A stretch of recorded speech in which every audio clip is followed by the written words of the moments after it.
Workers at Charlotte Airport and American Airlines hub go on strike during Thanksgiving travel week. So it says workers who clean airplanes, remove trash, and help with wheelchairs at Charlotte's airport, one of the nation's busiest, went on strike Monday during a busy week of Thanksgiving travel to demand higher wages. Let's focus on what they do. Clean airplanes, remove trash, and help with wheelchairs. So as the son of someone who is, for all intents and purposes, elderly, these airports are big. You can ride on the people movers all you want. There's still a ton of walking. And for some people who may be elderly, infirm, or, have some difficulty, what have you, they need to be moved, right, in order to catch their flights. These are some of the people who help. And I would want them to be paid a livable wage so that they can help my loved one get around the airport in an efficient fashion. Why not? The people who clean. Do you know what happens on these airplanes? They got to keep infectious diseases down. You know how many asses are in those seats day in, day out? Strikes. They are a tool used by workers in order to be able to wield power. And workers in Charlotte, North Carolina are doing the damn thing. We're going to get into this because I think this is deeply important. This is vital for us to know. So let's go ahead and take a look. Let me share my screen really quick. And let's see. All right. Airport workers on strike. This is a look at some service workers at the Charlotte International Airport who are on strike. Moments ago, they were speaking out at this event right here. They have gone on strike, going on strike earlier today during a busy week of Thanksgiving travel to protest what they say are unlivable wages. Employees of ABM and Prospect Airport Services, they voted on this on Friday to authorize this work stoppage in North Carolina. Again, that began this morning. They have a contract with American Airlines to provide services, including cleaning airplane interiors, removing trash, and escorting passengers in wheelchairs. And joining me now to speak more on this is Laura Kelly, who is a Prospect unaccompanied minor escort, as well as a passenger assistant agent for American Airlines passengers at Charlotte Douglas International Airport. Laura, we appreciate you taking the time to join us here on Live Now from Fox. Hi, I'm proud to be here. I'm actually looking forward to this interview. My fellow employees and myself need our voices heard.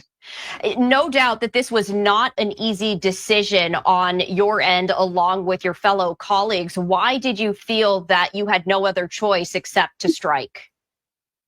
Because right now, with what we get paid, we can't take care of our families. I'm living in an extended stay hotel, and I was told this at the beginning of October that my family is getting evicted. And as of 12 o'clock today, I don't have a place to go. Let's start right there. What have I said on this channel multiple times? If you're living in a hotel or motel, you are homeless because you're living in a place under duress where it is a very precarious position. Plus, have you ever been in any of those motel rooms or extended stays? They're not very big. Especially when you have your entire family confined to that little space. where you have to do your dishes at the bathroom sink, where you have to cook at the bathroom sink, or you have to cook with a hot plate, or you have to cook with the microwave, where you're forced to eat relatively unhealthy food because that's what's quick and easy and cheap. Where some of your family may have to sleep on the floor because there's not enough room on the 2 queen beds. Trust me, I know. And so when it comes to situations like this,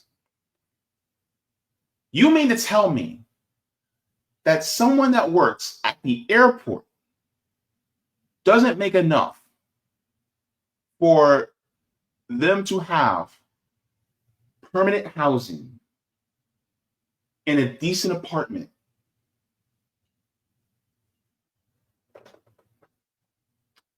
They're working, and yet even still, that's not good enough. Before we continue, I want to share this. This is from the National Low Income Housing Coalition, Out of Reach. And this is in North Carolina. In North Carolina, you need to make $25.21 an hour in order to be able to afford a 2-bedroom apartment. Let's go in here.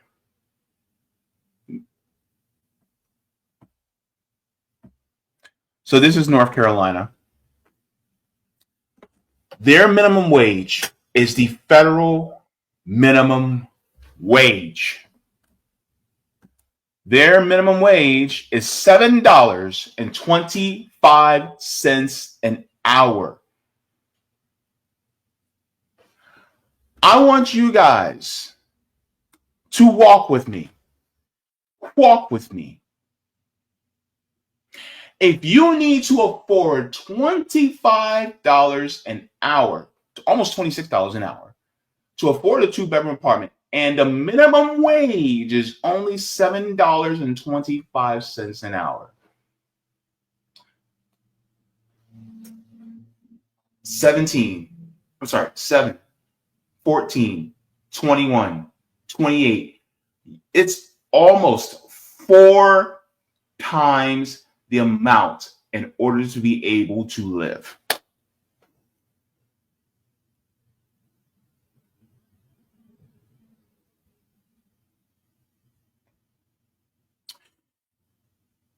And some of y'all wonder why I'm a communist. Because ultimately, the people are suffering. In Charlotte,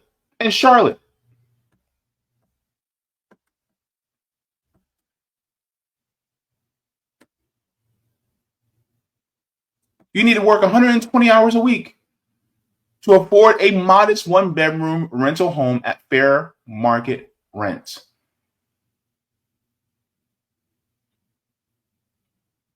That is wicked. That is wicked.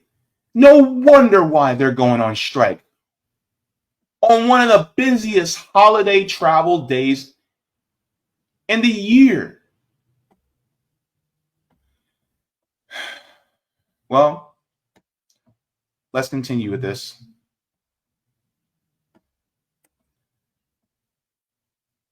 Let's amplify her voice. To go. My family is at our hotel room right now, packing up and getting ready to leave. And I know quite a few of my fellow runners and PSA runners are also in the same predicament. And we were hearing No, absolutely. And not to interrupt you, Laura, we were hearing from some of your colleagues at the protest that happened earlier today in Charlotte. There's obviously a lot of discussions as to when to strike. This is, of course, a very busy travel holiday season. And, can you talk about the strategy behind that? Because no doubt you wanted this decision to really reach across to as many people as possible. Yes, we didn't really want to strike, but we understand that the passengers are wanting to go see their families and be able to actually spend time with their families and have Thanksgiving dinner. But there are a lot of us out here working for Prospect and UBM that aren't going to be able to actually have a Thanksgiving dinner or have a roof over our heads to share Thanksgiving dinner with our families. What would you like the outcome of this to be? What would you like to see in terms of improvements? My main thing is have the respect. If they want us to show them respect, they need to respect us as employees and give us a living wage. Make it where we don't have to worry about making our rent payment and not taking our medication that actually keeps us alive. How Because long do you now, anticipate? I've had to go without medication. No, absolutely. Let me say this. That's why Kamala lost. I'm sorry. Y'all saying, oh, well, we gotta talk about, the woman's right to choose and things like that. It's like, yeah, that's important, but how are you going to eat? How are you going to live? See, this is the pride that a lot of people who are Democrats, that they don't get. Some of y'all are so secure that it doesn't occur to you that some people have to make a choice between, do I eat or do I get my meds? Do I pay my rent or do I have my medication to keep me alive? Or do I pay my rent or do I pay my electricity? Or do I eat or do I have lights on? You guys do not see the choices that are being made in poor households all over this country. And then you sit there and go, the economy is great. Look, GDP is up. The stocks, they're good. See, we're wonderful. You're spitting in the face of workers. And also, you conservatives, don't come for me, because this is your system. This is your system. This is the capitalist system that you guys say, oh, well, everybody's lifted up out of poverty.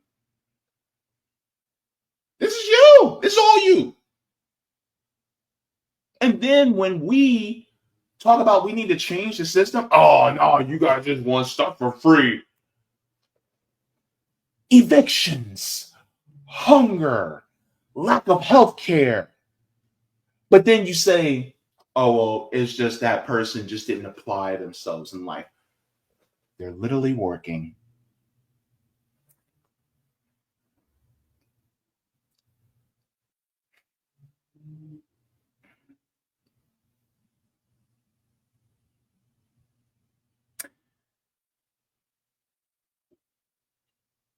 Get some empathy.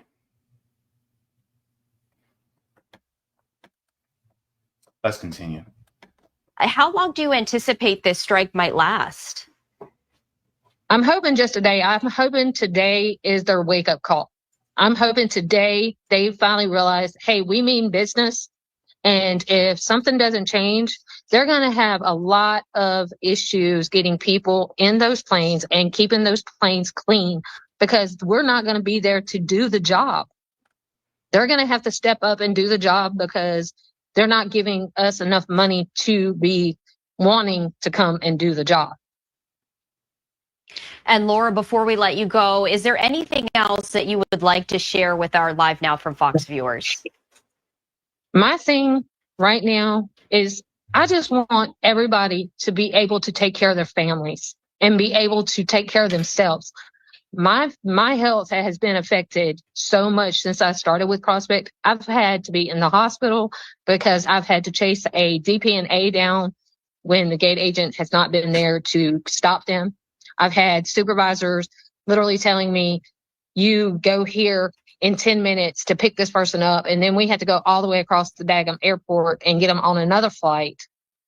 And Some of us have medical issues that keep us from being able to run or be able to push these people that are twice our size or sometimes even 3 times our size, along with their luggage, their family members that might be coming with them. They want us to let them hold the kids. It's a no-win situation all around. Well, we're going to be keeping a very close eye on all of those developments, Laura. As you mentioned, you are hoping that the strike only lasts one day. We appreciate you taking the time to join us here on Live. So this is some of the human variables about what happens when it comes to the strikes. And strikes aren't easy on the workers because you got to remember, they're literally striking, which means that they're not working and earning the money that even though they weren't earning enough, they weren't earning something. And this is why we talk about mutual aid being such a powerful thing, because some of these people, you know, you have different sources of mutual aid. I showed from Comrade Workwear. One of them is financial mutual aid. Is there a strike fund so that these workers can be able to survive while they're striking? That's one variable that a lot of people could be contributing to. If you're within the area, you know there's striking workers, do you have the ability to bring some drinks, bring some cookies? Or if you know somebody like her that's being evicted out of their place, do you know of any resources where you can get her rehoused? Or do you have a strike fund or a fund where you can help her to be able to pay rent so that she can stay at least another month? There's so many different ways that we can do to help our fellow neighbors, right? And then, you know, on the back end, looking at it from, you know, 30,000 feet and looking at it from, you know, 500 yards away, what are we doing in order to make it so that these workers are okay in the long run? You know, for instance, you know, we was talking to Roger Meadows, talks about ballot initiatives. Are you in a ballot initiative state? Can you create laws that are direct democracy by the people in order to make the lives of people like that woman easier? Because ultimately, things like a livable wage would actually make people like her life easier. Maybe if you could do a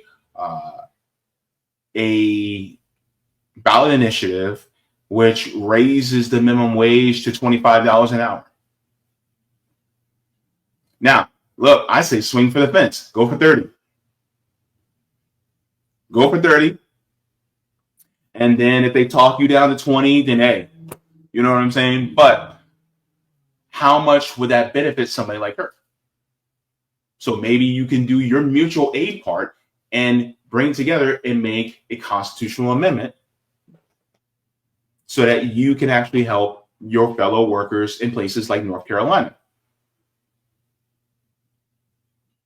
There's so many different variables, but the problem is that a lot of times we're so individualistic, even when we don't feel like we have enough power to do anything.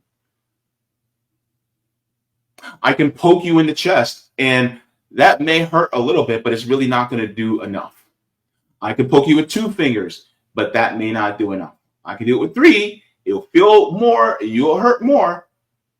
But then once you take all those fingers and then put them all together, what do you got? You can knock somebody out, or you can knock a system out. And that's the thing. That's the point that I think really needs to run home. We need to focus on the immediate and then the long term. It's like the fish quote. Give a man a fish, you feed him for a day. Teach a man to fish, you feed him for a lifetime. But the thing is like you can teach the man to fish, but if he's too weak to fish, you need to give him a fish for that day first. And then once you give him that fish, then you teach him when his energy is up so that he can learn how to fish and then also fish for a lifetime. And then you fish together. And then when that person doesn't catch enough fish, you share the ones that you catch. When you don't catch enough fish, they share the fish you catch. That's what's called society.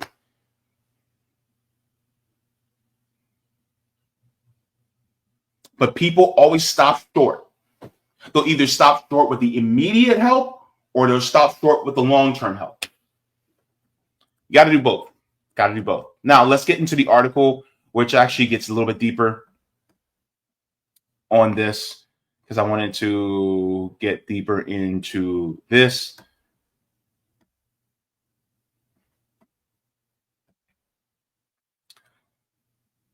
So, workers at Charlotte Airport and American Airlines hub go on strike during Thanksgiving travel week. So it says workers who clean airplanes, remove trash, and help with wheelchairs at Charlotte's airport, one of the nation's busiest, went on strike Monday during a busy week of Thanksgiving travel to demand higher wages. Let's focus on what they do. Clean airplanes, remove trash, and help with wheelchairs. So, as the son of someone who is, for all intents and purposes, elderly, these airports are big. You can ride on the people movers all you want. There's still a ton of walking. And for some people who may be elderly, infirm, or, have some difficulty, what have you, they need to be moved, right, in order to catch their flights. These are some of the people who help. And I would want them to be paid a livable wage so that they can help my loved one get around the airport in an efficient fashion. Why not? The people who clean.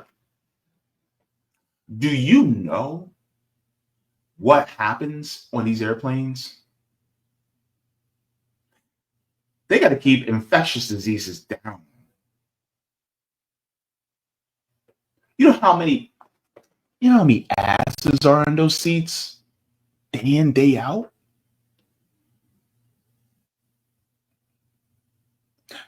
You know how many people scratch and they put their hands on those armrests, on those chairs?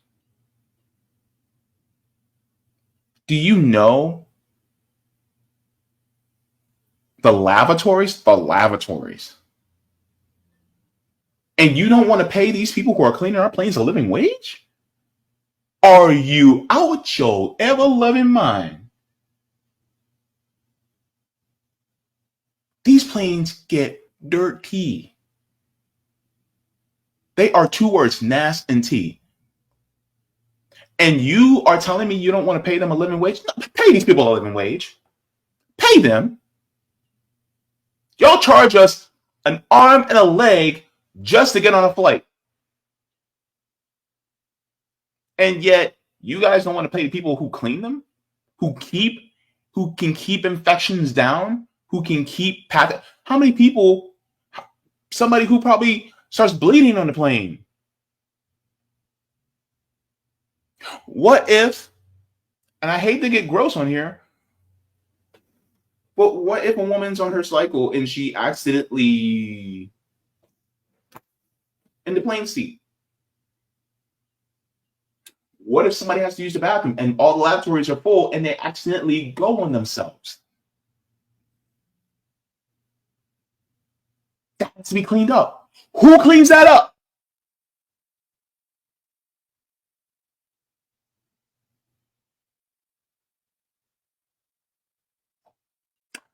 Planes sometimes have to sit on the tarmac because of different issues. And if they're sitting on the tarmac for an extended period of time,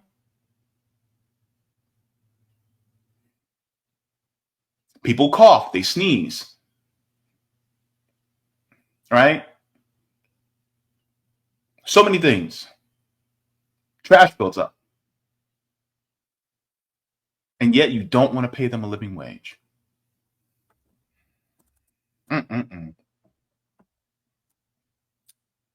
Says the Service Employees International Union announced the strike in a statement early Monday, saying that the workers would demand an end to poverty wages and respect on the job during the holiday season. Respect on the job. That's interesting to put that there. Respect on the job. You want to know why? Because these foundational workers do not get respect for what they do.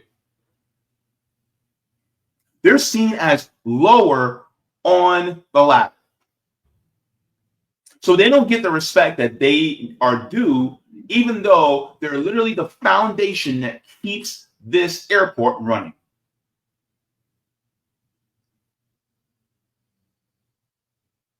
We don't respect our workers who are the foundation of this country. That's one of the biggest issues. Oh, we respected the hell out of them during the pandemic. But we seem to have amnesia. And now we're going, you guys are just the grunts. You're just the help. Meanwhile, if they all suddenly go on strike, oh, you know exactly who they are now. My mom always said this. What are you going to do when I'm gone? Have I ever said that to you? What are you going to do when I'm gone?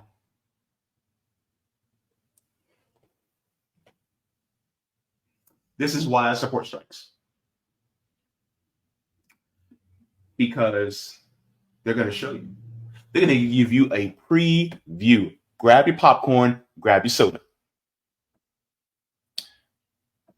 So it says the strike was expected to last 24 hours. That was from Sean Keaty. Says employees of ABM and Prospect Airport Services cast ballots on Friday to authorize the work stoppage at Charlotte Douglas International Airport, a hub for American Airlines. The two companies contract with American, one of the biggest carriers, to provide services such as cleaning airplane interiors, removing trash, and escorting passengers in wheelchairs. American doesn't expect any significant disruption to its flights this week as a result of the strike. The company said in a statement, more than 30 American flights at the Charlotte airport, about 4% of the airline's flights were delayed at mid-afternoon Monday, according to FlightAware, which isn't out of the ordinary. It says workers said that they previously complained that they can't afford basic necessities, including food, housing, or car repairs. They're described living paycheck to paycheck while performing jobs that keep planes running on schedule. Most of them earn $12.50 to $19 an hour, UN officials said. Now, it says those workers should make $22 to $25 an hour, said the Reverend Glenn C. Redrick of Charlotte Clergy Coalition for Justice and SEIU Airport Workers United rally across from the airport. So remember what I was saying, right? They need to make at least $25 an hour to afford a two-bedroom. If they are only making between $12.50 and $19 an hour, and $19 an hour is on the high end, they're still not making anywhere near what they need to in order to be able to afford an apartment. And you got to remember, a lot of these people have families, so they have to take care of. So what do you say to them when they're making between $12.50 and $19 an hour and they have kids in school, or they have babies or toddlers that need, to be, taken care of? They don't have, a means to go to daycare. You know how much daycare costs? You know how much diapers cost? You know how much formula costs? A can of Similac or a can of, oh my goodness, what's the name of that? Gerber. You know how much that runs now? You know how much a couple of jars of beech nut costs? When y'all got little kids, you know how much that food costs now? We've been talking about it.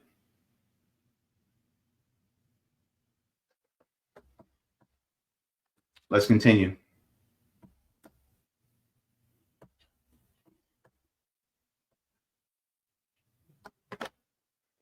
So she was joined by striking employees and advocates, many raising signs that read, "Respect Black and brown workers," and "Respect, protect, pay us." Most of these workers are Black and brown.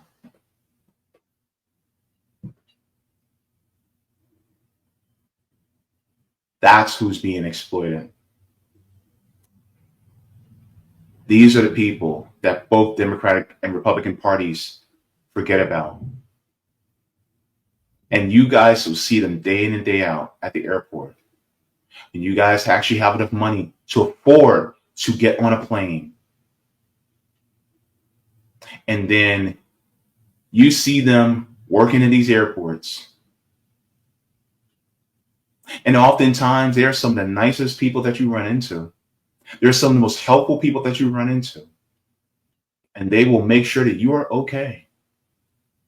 And yet, they're the ones who are being the most overlooked and neglected in this country. The people that work behind the counters of some of these retail and restaurants and food places, some of the people that are answering the phones that we sometimes get irate and yell at because they're the public face of the company. The ones that are cleaning, taking out the trash,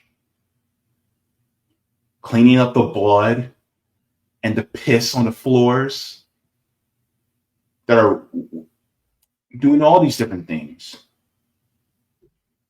The ones that are taking our cash or our card swipes while we buy food for our kids that don't know how to accept the word no.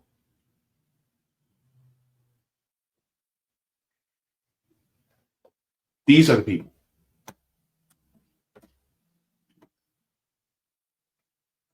Now,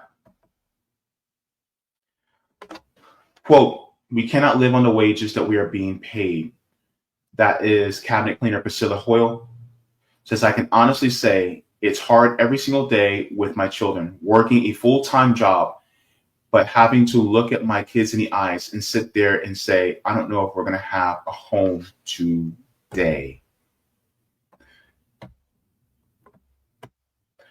It says, "At some airports in the Northeast, workers make more because of local wage ordinances." That's from Chris Brahman, a regional director for the union. But that's not the case in some southern cities like Charlotte. So workers are asking the contractors to step up and do the right thing. Regulations. That's what regulations are. When they want to deregulate, then this is also what they're talking about, because they don't actually want to pay people what they should be paid. That's what deregulation is. I'm not saying that all regulation is good regulation, but I'm saying within reason, things like this, regulation is actually a good thing because you need to pay people what they should be paid. Especially when they're working for a public-facing company. Look, here's my thing. Ultimately, as a communist, I think that all airports should be ran by the municipalities that they are in.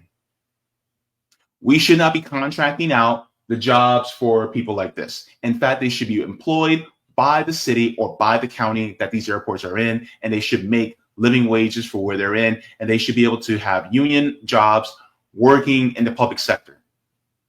Now, if you want to keep this private, all right, then make sure that all these companies that are subcontracted out are worker cooperatives. Okay, fine, subcontract out. Make it worker cooperative then. See what I mean? That's the issue. It's either going to be they're all public sector employees getting paid a competitive, livable wage, and they're in a union, or if they are contracted out, then those private companies need to be all worker cooperatives, so that the workers who work for that company are also the owners. Because I do not play about my fellow workers being paid crap for people to go to an airport and spend, $400, $500, $600, $700, $800 for a flight, and they're making barely anything. Lord, I'm about to have a conniption up in here if I keep going. It is not right. Since ABM said in a statement Monday that it would take steps to minimize the strike's impact on travelers, all you got to do is just pay them. Anyway, there are avenues for employees to communicate issues, the company said, including internal hotline and a general open door policy for managers at our workplace. That doesn't work. Oh my God. It says we keep employee safety and job satisfaction at the forefront of everything we do, and we are committed to addressing concerns swiftly. Then why in the world do they have to strike then if you are doing it correctly?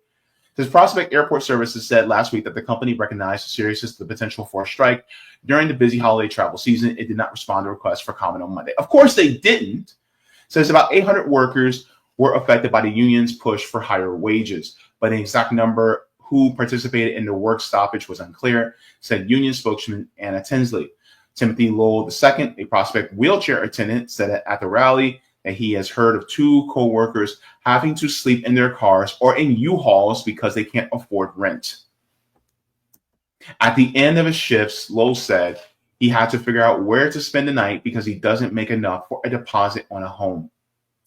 We just want to be able to have everything that's a necessity paid for by the job that hired us to do a great job so that they can make billions. Charlotte airport officials have said that this holiday travel season is expected to be the busiest on record, with an estimated 1.02 million passengers departing the airport between last Thursday and the Monday after Thanksgiving. Airport officials have said in a statement Monday morning that they were monitoring and actively engaged with all partners to ensure terminal operations are not impacted, noting that the striking workers aren't employed by the city's aviation department.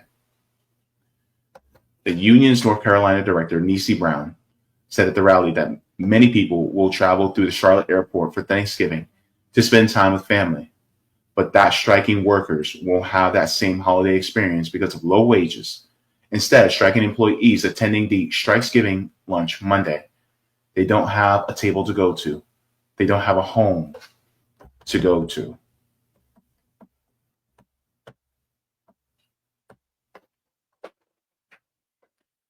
I'm not talking about just some random person on the street, even though they deserve healthcare, housing, food, and education too. I'm talking about people that are literally working in the very airports that you and I have to go to when we need to travel. And they can't even afford to get a flight. You work in the airport and you can't even afford to get a flight.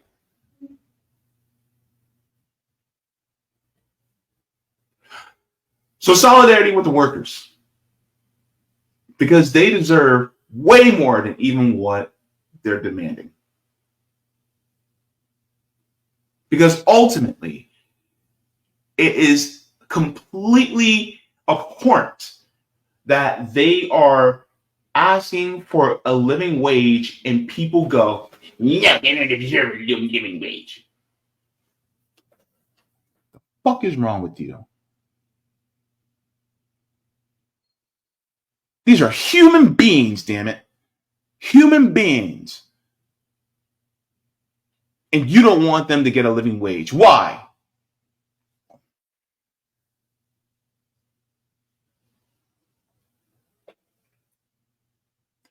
The righteous anger that you're feeling right now, put that into mutual aid and put that into building up with your communities. Use that righteous anger.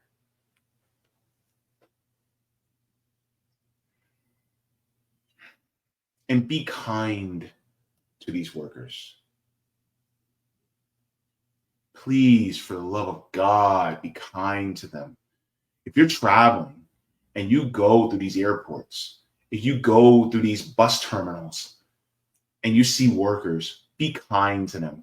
And they even may be kind of ornery, but because they're working during the holidays, whatever worker that you encounter, just be kind. Let them know that you see them and that you care, because they're not being treated right.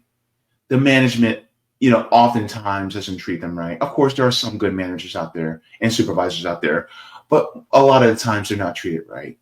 Or even if they are being treated right by the management, they're not getting paid right. They're not getting the benefits that they should have. They don't have the health care because of them not having the pay that they should have and the health care that they should have. That means they have inadequate housing. All these things affect them mentally, emotionally, and physically. So some of them are probably dealing with different issues, dealing with different illnesses, dealing with different mental issues, emotional issues, and depression. Last week, me and Savvy talked about the link between poverty and mental health. And so a lot of people who are foundational workers are anxious and depressed, and they're dealing with different types of mental and emotional and physical ailments because of the situations that they're in, because they're dealing with diseases of despair. Some of these people are also disabled. Some of these people are also neurodivergent. And so they're having to deal with that on top of a system that doesn't give a damn about them. And so this is why I think it's so important to talk about and highlight stories like this, and then talk about the solutions that we can do as a people when it comes to providing for our communities, doing mutual aid, building dual power, so that we can save ourselves and them from a system that does not care about them. So keep talking about this. Keep doing what you can for your fellow workers, especially ones that are foundational, like the ones that work in hospitals, the ones that work in airports, the ones that work in fast food joints, the ones that work in as baristas, the ones that work in call centers, the ones that work in retail stores. Put that shopping cart back at the shopping cart return. If you can, if you're not disabled and if you're not ultimately really pressed for time, put the shopping cart back. Please. Don't put that can of corn in a random spot. Put the can of corn back to where you found it in the grocery store. Make their job just a little bit easier. Be careful. Think about, if I was a worker, would I want somebody to do this to me? Let your empathy guide you.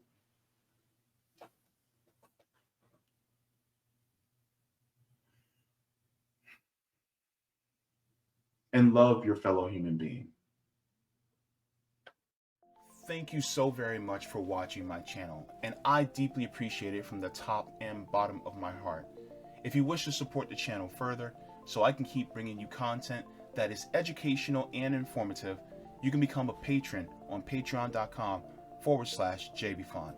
You can find that link in the pinned comment or in the description below.